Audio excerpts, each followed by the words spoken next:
And then heading through to the 3 to 6 area, there was quite a big change in how they decided to look at rights and responsibilities.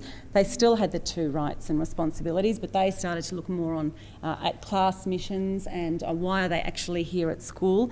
And it was mainly student-driven, with teachers scaffolding the ideas and helping pull it together. And I found this really interesting too. They broke that down even further, and the boys got together and they brainstormed with their teacher, you know, what they specifically need as boys, and the girls did the same. And from that, PE teacher actually, Rachel, decided that she would take some girls-only PE sessions, and those girls in that session love that and want to keep on doing that. So now it's just a timetabling nightmare. How can we actually give girls opportunities to work on their own and boys opportunity, because that's what they want, and they want different things. So it was interesting to walk around the school taking photos and seeing how all this was being sort of put together. And again, this is still in the 3 to 6 area. Specifically what behaviours can you see?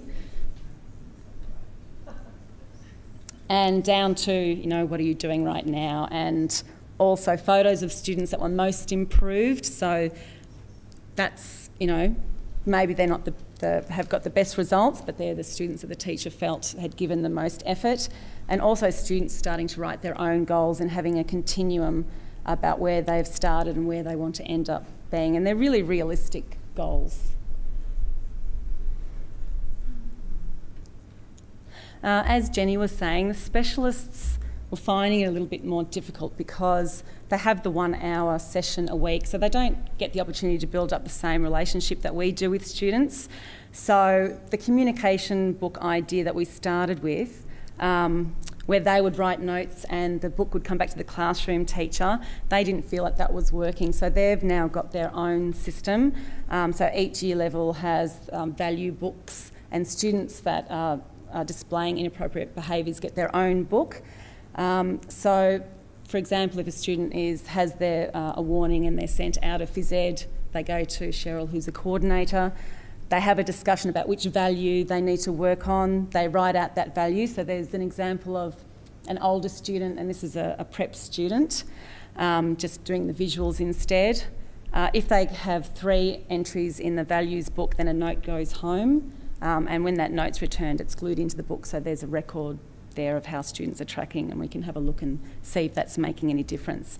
So Cheryl was saying that's easier for them because they're dealing with it in the specialist situation. They're not sending children back to classrooms, because often as a classroom teacher you think, well, they don't do that with me because I know them and I have a different relationship. So that wasn't working. So we're going to see whether this has a more positive impact on student behaviour.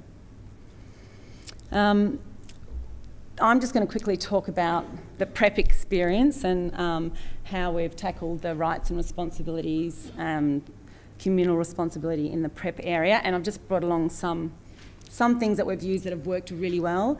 As I said at the beginning, the photos have been fantastic and students use them all the time.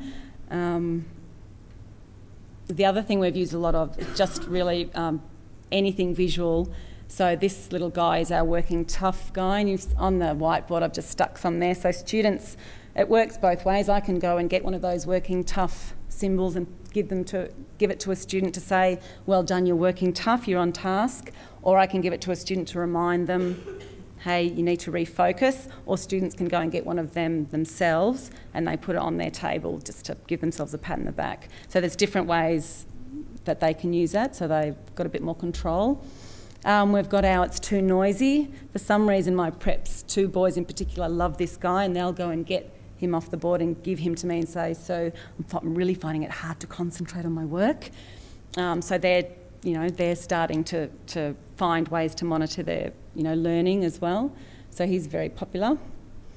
And throughout the school now we see lots of visuals, so not only in the prep room, so we have the silence, the smiley faces, but the 5-6s also use that same system for noise level, and it's just partner voices, speaking voices and silent voices, so it can be transferred.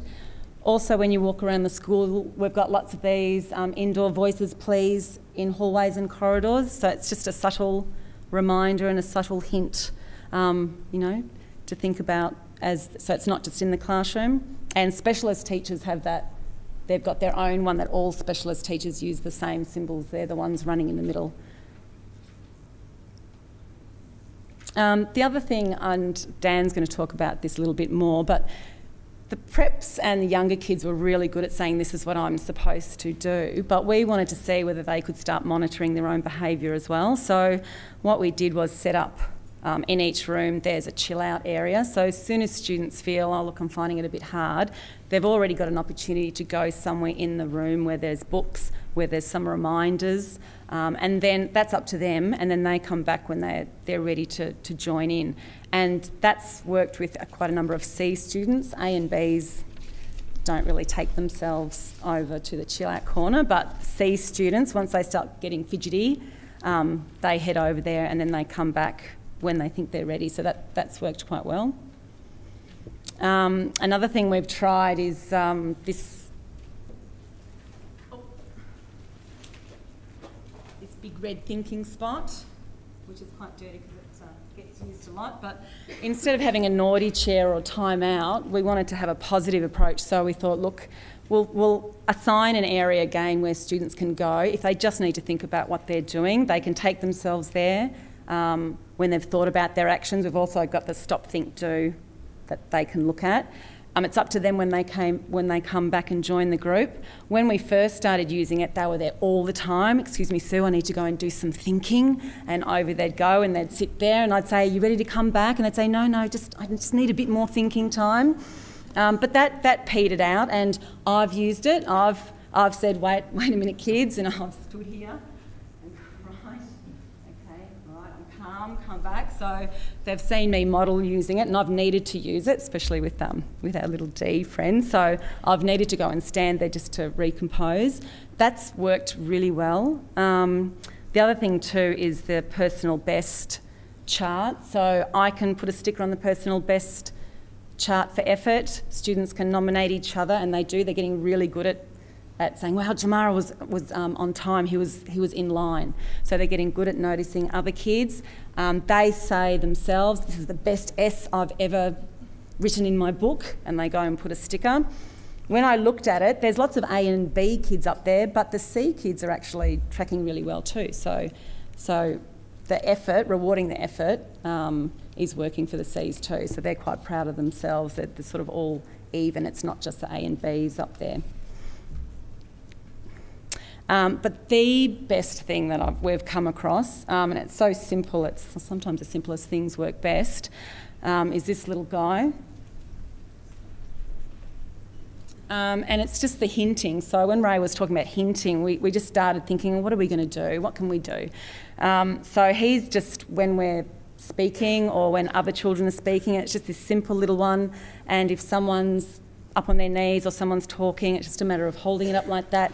And that students automatically change their behaviour, and then you just flick it round so they get an automatic recognition of what they're doing. And we did it with 5-6s. When the buddies came down, it works with the 5-6s. I don't even think they realised that they were changing their behaviour, but it comes back to we really wanted to see, can prep students and 1-2 students monitor their own behaviour? Can they take themselves away, think about what they're doing and come back? And we're finding that they can do it with they need a lot of tools, but they can do it.